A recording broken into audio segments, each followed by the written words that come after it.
Diyos ko, akala mo ba yung presidente natin nagtatrabaho? Hindi nagtatanong yan at all. Hindi, I swear to the flag, si BBM, hindi yan siya. Nagtatanong ng trabaho at all. Kaya napansin nyo ba, walang direksyon yung governance at walang direksyon yung iba't ibang departamento.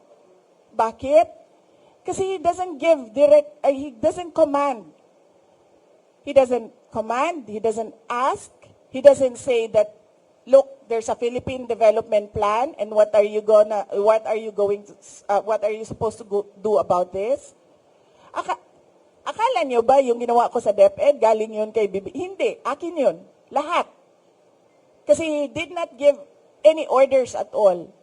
So pag upo ko doon, sabi ko sa mga kasamahan ko, sa mga USEC at ASEC, I think this is our show. Kasi walang participation at all ang Pangulo. So gagawin na lang natin kung ano yung karapat dapat na gagawin para sa edukasyon dito sa ating bayan. So we created the Matatag Agenda.